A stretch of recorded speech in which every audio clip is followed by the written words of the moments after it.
one of the ones in my life that impacted my heart deeply is an auxiliary bishop, or he's a retired bishop at Haiti. His name's Monsignor Franz Coleman. And Coleman is known to be like, I mean, if you go to Haiti and you mention his name, people know him, they'll all say he's a saint. He's a saint. He's very meek, he's very quiet, and he's known to, like, they would never take a car to drive around Haiti when he was a bishop. He was bishop of Doyle in Haiti, and they would always say, "Bishop, we need a car to get around," and he said, "Nope, I'm not taking a car." And so sometimes when they had to get somewhere, they would actually, he's a little short guy and skinny, they would just pick him up and throw him in the car and drive him around. So, but it's interesting, he's quite a mystical man. He actually wrote a book of chants, and they're in the churches now in Haiti. And he would just listen to the rhythm and songs that the people would sing when they were cleaning clothes. And he took the rhythms and melodies and then he would Christianize them.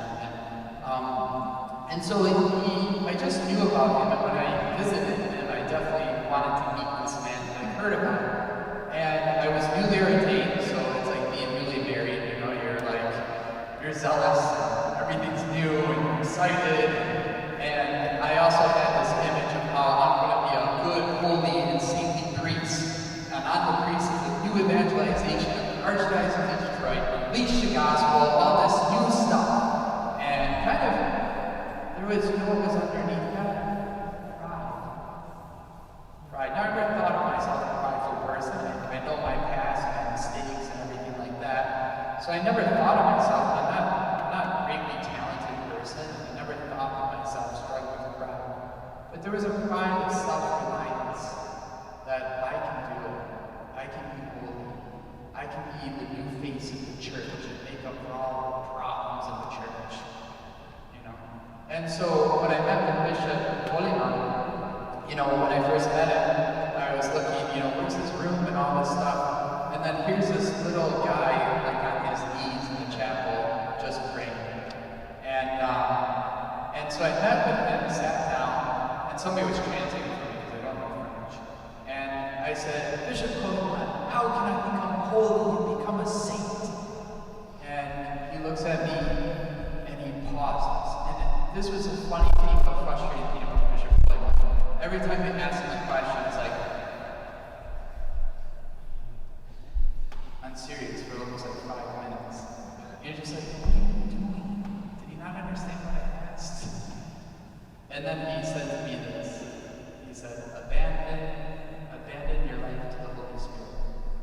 Period. Silence. And then I'm waiting. I'm like, is there more? Isn't there more to this? Give me practical stuff, you know? That was it. That was it. And it touched me deeply, profoundly, because I took his words to heart because of the person he was. He was very beautiful, one of the most beautiful persons I met. I remember when we had dinner, he wouldn't talk very much at dinner, but he listened to everybody with such love and kindness. And he would always wear his bishop's cassock in his, you know, I should know what this is, a beaner. I just remember. Whatever that's called. But he would wear that and his cassock, and then he would gently, like, just clean dishes with everybody as if he's noble. As if he's noble. And so the more I got to know him, I'd ask him more stuff about holiness and being a saint. And he would say, I would say, St. John of the Cross talks about like climbing the mountain of holiness, and what do I need? And he said, don't climb. Lie down near the mountain and allow yourself to be picked up. I'm like, what are you talking about? You're like you probably do all this penance. Like, come on, don't sell me short, you know? Tell me the way of holiness. And as I've gone through my priesthood, I've been a priest 8 years now, I really try to abandon my life to the Holy Spirit. And what I've learned, and I lived with Augustine's father for a couple of years, by the way, and he was even talking about St. Augustine had an experience where he started realizing it's all gift, it's all grace, and we receive that gift. it's his love. It's believing that his love is with us. And so what I've learned, and this is in the heart of Mary, is that active receptivity where you allow yourself to be so little and so poor, but you gaze on love and you allow the love of God to elevate you, to transform you by his gift, by his grace. And I think that the journey of life is not about doing all these acts of, holiness and acts of virtue and all that stuff. It's actually opposite of that. That's what I've learned. And that it's with Mary, humility, to be so poor, but not to abandon yourself, not to abandon or move away from the love of Father. But that what the Lord is doing in our lives is always making us so much poor, so little, so weak, so like helpless, that it purifies us, so that what we do is gaze on him and allow his love to lift us up and lift us up. And that's such a purification for me in my own priesthood, that my own self-reliance, my own image of what kind of priest I would be and what kind of future I would have, all became sort of dismantled into what Jesus' priesthood and what he wants me to be, which is helpless, that without the Lord's love, I can do nothing. Really believing that at the heart. We say it in the head. I would preach on this the other day, and I prided myself, without the Lord, you can do nothing.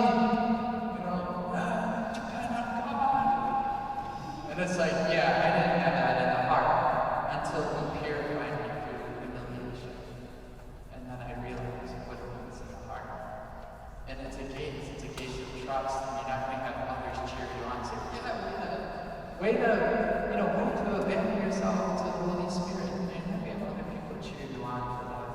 It's going to be very personal, you and Jesus, a great receptivity of his gift of love. A little act of faith that says your love is with me, and all of it is a gift of your love. And you're drawing through all of this into your heart. And it's all your work, and it's all your gift. And I praise you, Lord. I praise you, Lord. So thank you very much. And may we honor our Blessed Mother to draw us to the great reality and awareness of all his grace and all is a gift of his love. Hail Mary, full of grace, the Lord is with thee. Blessed art thou among women, and blessed is the fruit of thy womb, Jesus. Holy Mary, Mother of God, pray for us sinners, now and at the hour of our death. Amen.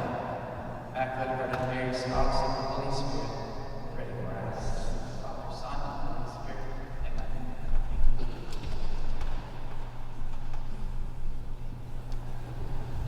Thank you, Father Ryan. Confessions will be held over there. At this time, I would like to bring up on stage our speaker this evening. Bob Doyle is President and CEO of the Michigan Association of Certified Public Accountants, serving in the capacity since early 2020. Active in the community, Bob currently serves on the board of the Michigan Society Association of Executives. He's also a member of the Detroit Regional Chambers 2022 Leadership Class. He is on the External Advisory Board for the House of Honors College at Michigan Tech University, as well as the Executive Advisory Board for the Futures. He also mentors high school students through the Freedom Futures program. Bob resides in Farmington, Michigan with his wife, Sarah, and their children, where they are active Christians and are leading circles. Ladies and gentlemen, please put your hands together for Bob Doyle.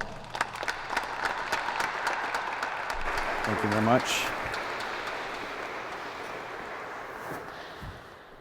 This now turned red. It was green. Hello, Tess? I can just use that. Thank you very much. And I was nervous before, and then Father Ryan spoke, and I realized I have to go after him. So that was a wonderful reflection.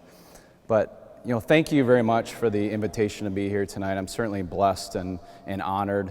And when I first got connected to Trey, and we had a phone conversation, and he invited me to speak here, I was thinking, what can I say to a group of young Catholic professionals in Detroit that could potentially have an impact or an influence? Because I just more recently in my faith journey, I've felt more called to talk about my faith, and I've never really felt comfortable doing that before. And I thought, you know what, this is an opportunity. This is maybe where God is drawing me to. And then I happened to see a video on the Unleash the Gospel website with Father Mario Amore. Many of you who may know St. Aloysius. He was actually an associate at Our Lady of Sorrows, where we first had the pleasure of getting to know him. And his video was on sharing your testimony. And it really struck me. It said, show how the Holy Spirit has strengthened us on our journey. And kind of also a means of encouraging other people. So I hope my words tonight might help encourage you to hear God's call. And I certainly want this to be a discussion too. I want to give a little bit about me and my faith experience, along with some of the things that I do today as a busy in my busy career, family. But like all of you, we're all busy. But how do we remember God? How do we remember how to pray every day? How do we remember how to recognize the gifts that God has given us on a daily basis? And I want to hear from you, because I bet you all are doing that and have wonderful ideas that I would love to hear as well. So I'm looking forward to this conversation. So just a little background on me. I'm a cradle Catholic. I did have an impactful event in my early childhood when my mother passed away when I was 6 years old from cancer. And so, that's something that is with me all the time. With that, we had a blended family with its challenges. But had what I would consider a great childhood. Went to Michigan Tech. Any other Huskies in the crowd here? Man, no Michigan Tech Huskies. All right. But I was relatively active in the parish community there at St. Al's Student Parish at the time. And actually, I developed a great relationship with a priest that was there in the UP, who I reconnected with a little bit later in life here in Detroit, who actually married my wife and I back in 2009 when we got married. So really, it was after college when I, kind of life changes led me to kind of fall away from the church a little bit. I was just kind of finding my way. And, I kind of look back on my faith journey, and there were really two big points in my life where I knew that God was speaking to me. And I didn't know it then. I can tell you, I did not necessarily know it then, but now when I look back, it was evident of his plan for me and his plan for ensuring that, on my journey, that would continue to recognize those gifts that God gives us. So that first turning point was I'm going back a little bit now, but in 2006, I was, struggling through some personal challenges at the time, and somewhat out of the blue, a friend of mine invited me to a men's retreat at St. Paul the Cross here in Detroit. It's a retreat center that some of you may be familiar with. And he said, his dad had been going for years. He had started to go, and he said, hey, why don't you join us at this men's retreat? And at first I was like, I don't know. I'm not sure if that's for me. But something drew me to go. And I did. And it was a wonderful weekend experience. And the theme that weekend was all about trusting Jesus, recognizing the gifts that God has given us, and putting everything, putting your challenges, putting your opportunities even at the foot of the cross. And knowing that if you put that faith in God, in the Holy Spirit, that He will lead you in the right direction. So that weekend, that experience, it stuck with me. I found myself again kind of building back that relationship with God and with the church. And it really, that hole that I realized was kind of in my heart, that what was missing was starting to be filled. And again, my friend to this day, I'm so grateful for him that he invited me that weekend, and I've been going back, depending on the weekend, sometimes I missed a couple years, but going back to that annual men's retreat every year and built great relationships at that for those individuals that would go each of those weekends once a year. So it wasn't actually too long after that I met my lovely wife Sarah, and we started going to church together. And we actually lived here in Detroit. We lived in Midtown, and we found a great community at St. Peter and Paul, just across from the Renaissance Center. And we started getting involved there, and then actually ended up getting married there in 2009, which was great. And it was a small community, beautiful church that we really kind of grew in our faith together there. And then it wasn't a couple years after that was when we were getting ready to start a family, and we decided to move out to the suburbs, move out to Farmington. But we still love that community at St. Peter and Paul, so we actually were driving back downtown to go to Mass. In fact, after my son Landon was born, he was baptized there. But it wasn't too long. We realized, driving a half hour to church with a young baby wasn't the most ideal situation. We had this wonderful church right in our community in Farmington, Our Lady of Sorrows, that we started to attend and become parishioners. And it's a great church community, great school. Miss Molly is a teacher there, and so Landon, my son, is now 10 and in the 4th grade. And then we have a second son, Connor, who's 8 and in the 2nd grade. He's actually, I would love for my wife to be here tonight, but my son Connor is actually playing baseball right now. The game's probably over. I was actually coaching him in Farmington Hills on the field. I left right about after the 2nd inning to rush down here to join this wonderful group. So hopefully they win. We'll see. So my family and my faith is everything to me, and I love that we can now do that together, and especially seeing my kids grow in their faith. My son Connor just had his first communion just a couple weeks ago. So kind of stepping back a few years, the second point in my life that I wanted to share today was, actually I had to look back, but it was in about February of 2018. Life was moving along, a young family, we were attending church most Sundays, getting more active. And I remember this was my previous job. I just had a really busy, stressful week at work, just like I'm sure all of you have had. I was traveling and just had a lot going on. I got home on a Friday after traveling, flew home, and it was a blizzard. We got a bunch of snow, and I was just stressed out. And it was that evening I remembered that the next morning I had volunteered to participate at church with the South Oakland shelter, the homeless individuals that were staying at Our Lady of Sorrows that week. For those that might be familiar with that program, it used to be called South Oakland Shelter, now it's called Lighthouse, where they had this was before COVID, they had a rotating program where their homeless clients, as they called them, would stay at different congregations for a week at a time. And that was Sorrows' week. And I remembered I was supposed to get up at 6 a.m. to meet them there and transport a group of our homeless that were with us to wherever they needed to be that day. I didn't want to go. I didn't want to do it. I was stressed. I was tired. I was like, I want to cancel. But I knew that it was already that evening. I wasn't going to call the leader who had put it together and cancel. So, I said, all right, I'm going to do it. And it was that morning that experience changed me. I got to church, I got my assignment where I had 5 of these individuals, kind of packed them into my SUV I had at the time, and I took them each individually to where they needed to be. One of them, it was his first day on the job. It was really cool to see that he had gotten a job to be kind of like a maintenance person at an apartment complex. So I dropped him off there. 2 others, they were together and they needed to get to a bus, and then they were going to go somewhere else, and so I actually dropped them off at a Coney that morning so they could then catch the bus and then go where they needed to go. Then there were 2 other individuals that really had nowhere to go until the South Oakland shelter facility was going to open later.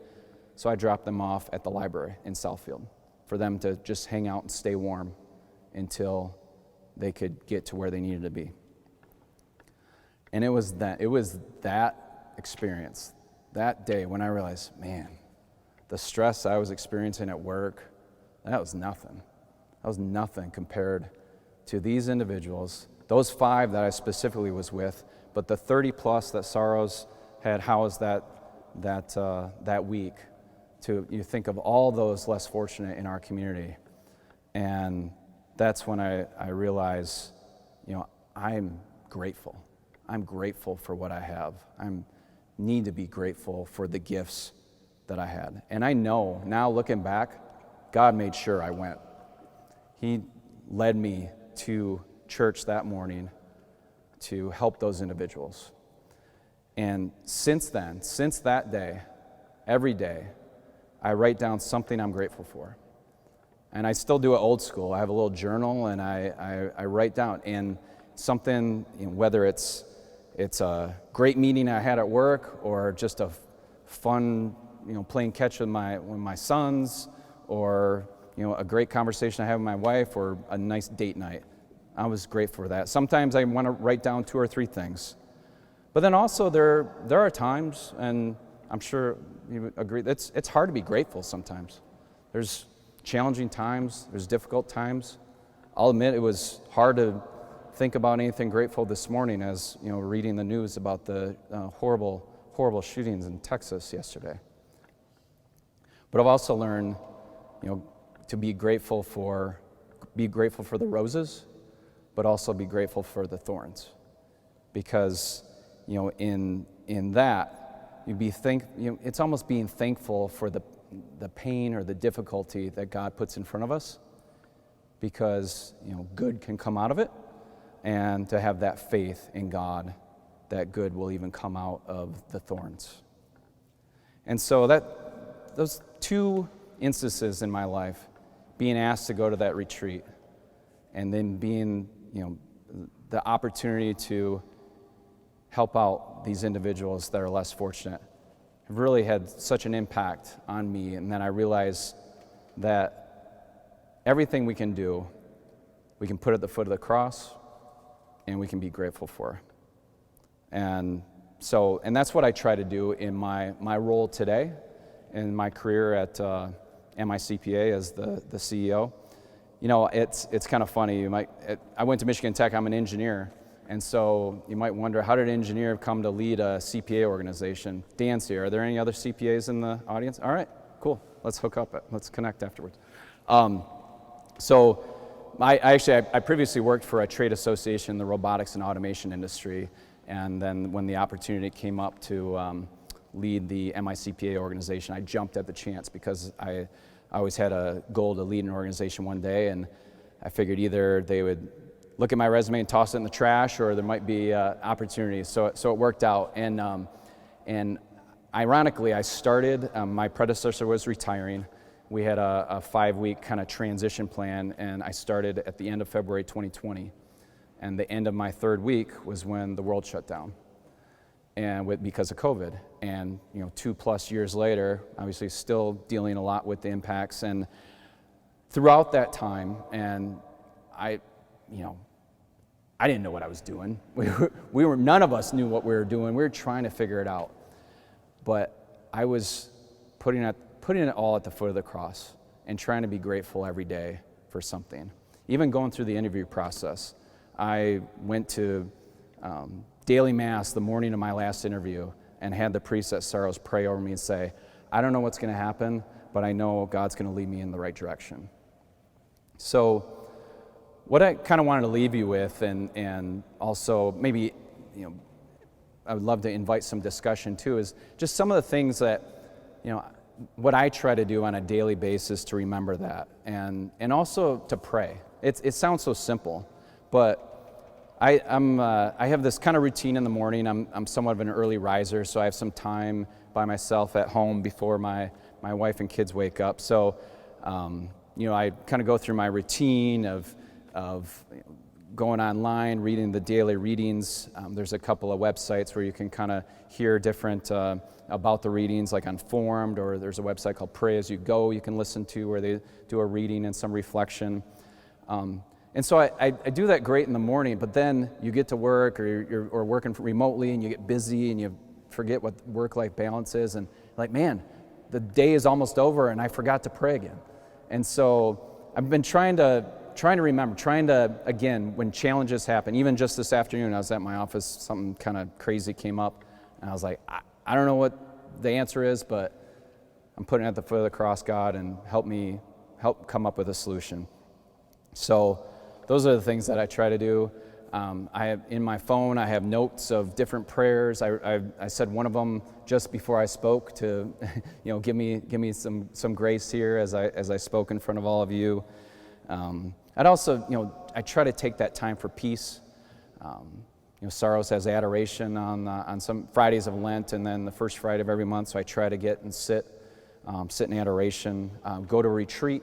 I don't know if anyone's had a retreat experience, but I encourage you to go or invite a friend to go, just like how my friend invited me and touched me. Other online resources, podcasts. Archdiocese has a lot of great podcasts. I say the rosary. I say it in the car. I have an app and listen and say the rosary every morning on my drive wherever I am, or I do it when I run. I on occasion try to get out and get some exercise and put on the rosary when I run. And really, volunteering, getting active. And this group is fantastic. I don't know if this group existed when I was a younger, out of college, but that would have been so helpful to me. I would have loved to be a part of a group like this. So I congratulate all of you for being here tonight and building this community and evangelizing with each other. So that's wonderful. So I appreciate, again, being here. I would love to answer any questions or just have the conversation, and I just leave you with putting it at the foot of the cross and being grateful for all of God's gifts. So thank you all very much.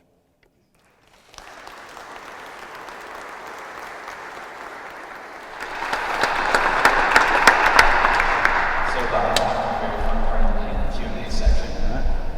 So first off, if you have postcards for next month's event, there's a phone number on there to text in your questions.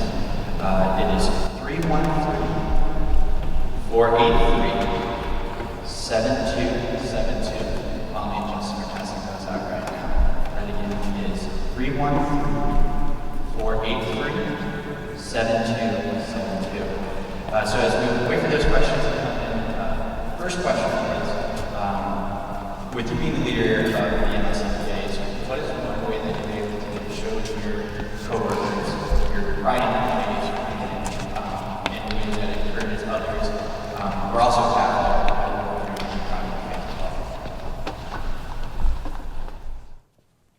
That, like I mentioned, I've felt more called in my role to do that and to talk about that. One of the things I did when I probably would have never done this before in my previous roles, but I put a cross in my office.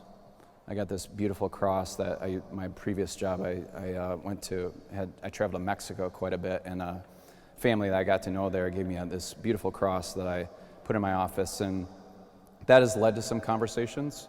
And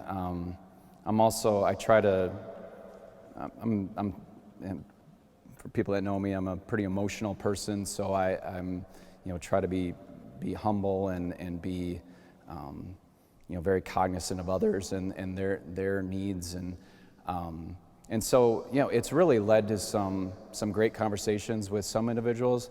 I think others it's harder. I don't necessarily want to sound like I'm pushing it on people, but at the same time, it's important to me for people to know that I am a person of faith, and it's very important to me. And I try to find the opportunity to add that into the conversation when I can.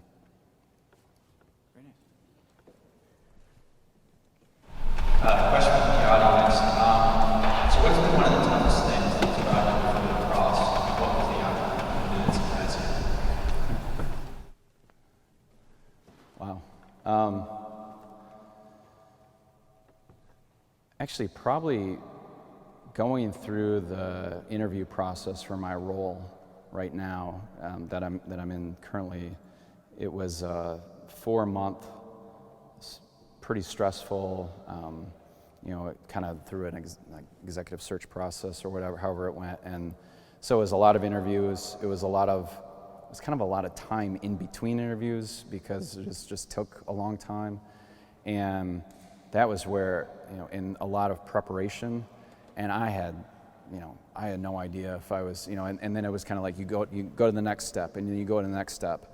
And I'm sure many of you have been involved in stressful interview processes before, and that was really because I definitely wanted the job for sure. Had I not gotten it, I would have been very disappointed. I was elated and blessed and honored when I found out that I was selected.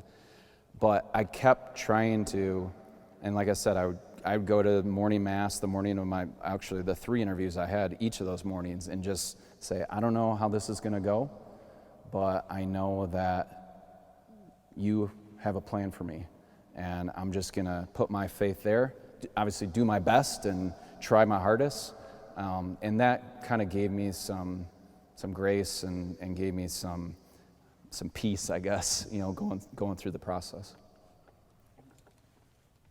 And last question, growing up, what are your favorite moments, or is there in your life that really encouraged you to be strong in faith? My mom, early in, my memories of her, because she had a special affinity to Mary. And so I feel, even when I say the rosary today, that gives me this connection to her. But then my dad is a very, just a wonderful man, and he's 80 years old and the best guy I know. And he's always had a very strong Catholic faith. But I will say, and some of you may have experienced this too, is I have 4 siblings, and the majority of them have fallen away from the faith. And we do our best to invite them to church and come to my son's first communion and everything. And that I know that has hurt my dad's heart, and it hurts me too. But I pray for them and pray that someday, hopefully, they'll be drawn back to the faith as well. And all we can do is put that at the foot of the cross too, and hope touched in some way that will bring them back into the faith. But definitely my dad and my mom as well. Well, at this time, I'd like to thank you so much for coming out and speaking. We've got a gift for you. It's a statue of our patron saint, Joseph Doyle. Thank you again so much. Round of applause.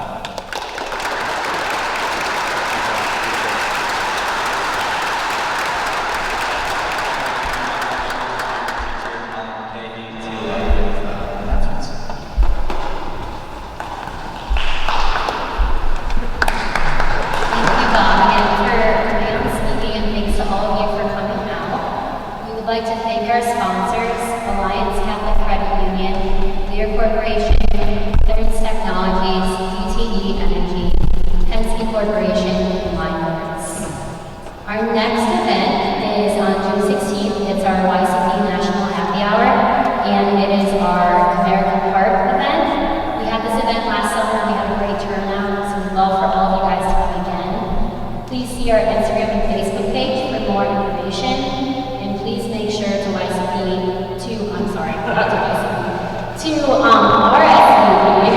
by June 14th. And then our next executive speaker series is on June 29th. Dave Dempsey will be speaking at St. Paul Lake. Good job. For those who were there to join us last year at St. Paul Lake, it turned out to be a beautiful evening. There was a regatta going down in the background, so beautiful church. If you've never been there, highly recommend it. What else is here to get involved in YCP? We are always looking for volunteers for our events, and Natalia is our volunteer tonight, so thank you so much for your good work. I don't appreciate it, but understood. You can also, if you're interested in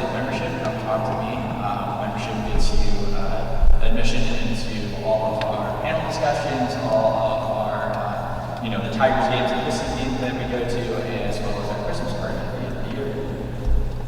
So at this time, I'm to St. Joseph. Usually have in my wallet.